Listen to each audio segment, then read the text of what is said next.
Bonjour tout le monde et bienvenue dans Urgence économique. De plus en plus de banques centrales communiquent autour du fait qu'elles expérimentent ce qu'on appelle la monnaie numérique.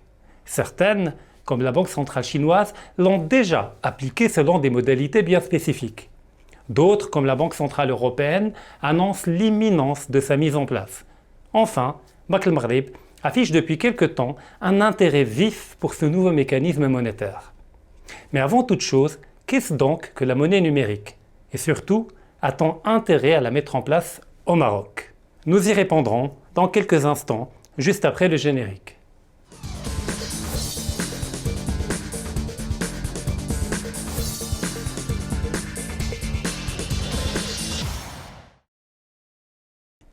Pour comprendre ce que veut dire une monnaie numérique, il est important de distinguer entre deux catégories de monnaies. La première, la monnaie commerciale, créée par les banques commerciales lors de la création d'un crédit et détruite au fur et à mesure de son remboursement. De l'autre côté, la monnaie centrale, émise directement par la banque centrale comme le porte son nom, est subdivisée en deux catégories, la monnaie fiduciaire, pièces et billets de banque, et les sommes placées par les banques commerciales sur leur compte auprès de la banque centrale et qui constituent leurs réserves obligatoires. Eh bien, la monnaie numérique se rattache à la deuxième catégorie, celle de la monnaie centrale, d'où le fait que certains la nomment monnaie fiduciaire numérique ou monnaie de base numérique. En anglais, vous entendrez l'acronyme CBDC pour Central Bank Digital Currency. Cependant, à la différence que cette dernière est entièrement dématérialisée et pourrait éventuellement être utilisée par tout un chacun pour effectuer des achats, payer des impôts ou encore épargner.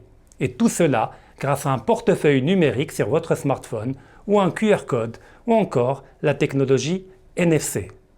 Mais la principale rupture avec la monnaie scripturale, celle que l'on détient sur nos comptes bancaires, c'est que la monnaie numérique est non seulement créée directement par la banque centrale, mais elle résidera sur des dépôts que les citoyens posséderont directement auprès de la banque centrale avec un taux de conversion de 1 à 1 vis-à-vis du cours légal du dirham.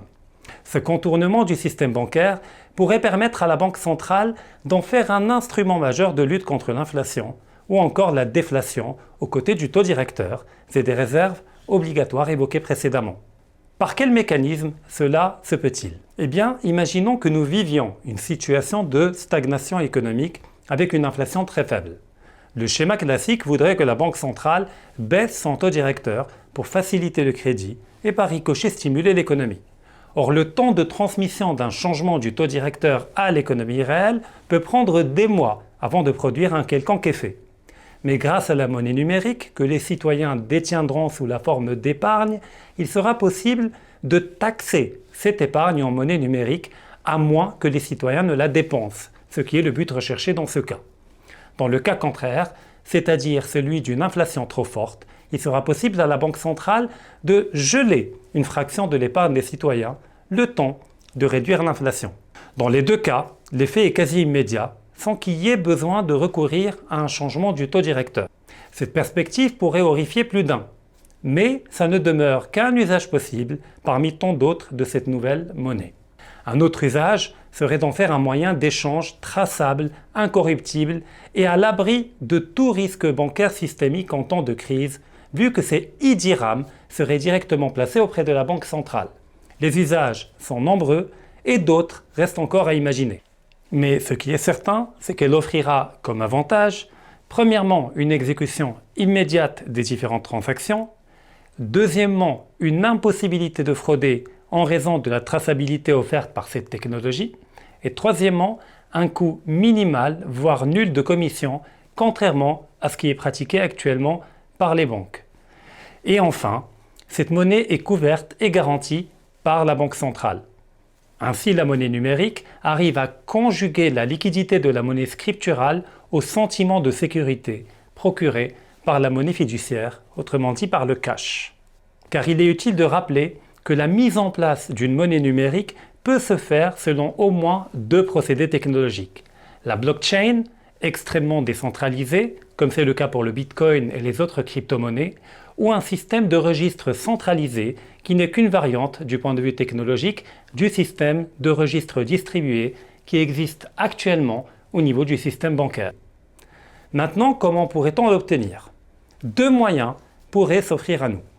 Soit par la conversion des dirhams fiduciaires, pièces et billets de banque en e-dirhams auprès de la Banque centrale à travers l'ouverture d'un compte auprès de cette dernière, ou bien par la médiation d'une banque commerciale qui pourrait tokeniser notre monnaie scripturale détenue sur nos comptes en e-dirhams placés sur un compte auprès de la Banque centrale. Par tokeniser, on entend ici la conversion d'un dirham scriptural en un actif numérique, le e-dirham, émis et échangeable sur une blockchain.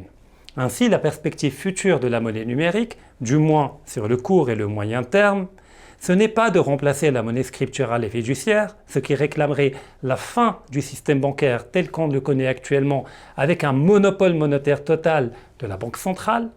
Ce qui est visé, c'est de convertir une fraction de la masse monétaire actuelle en monnaie numérique, créée et contrôlée directement par la Banque centrale.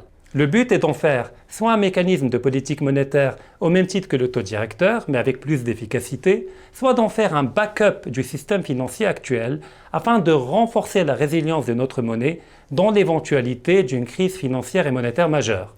Car si une banque commerciale peut théoriquement faire faillite, une banque centrale survivra quoi qu'il arrive. Ainsi, moyen fiable et instantané d'échange, de réserve de valeur et de régulation monétaire, voici donc les promesses, pour le meilleur comme pour le pire, de la monnaie numérique. Maintenant, faut-il s'en inquiéter?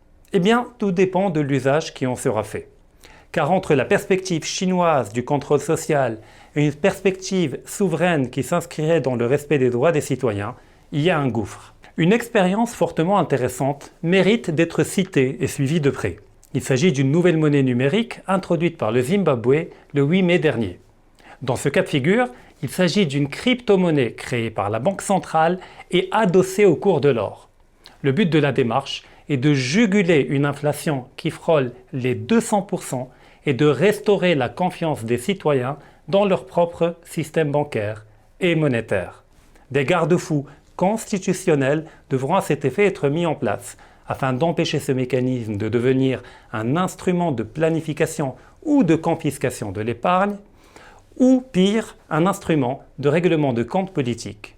Et comme a dit le grand Oscar Wilde, la moralité des arts consiste dans l'usage parfait d'un moyen imparfait. Je vous remercie de nous avoir suivis et vous donne rendez-vous très prochainement pour un nouvel épisode d'Urgence économique.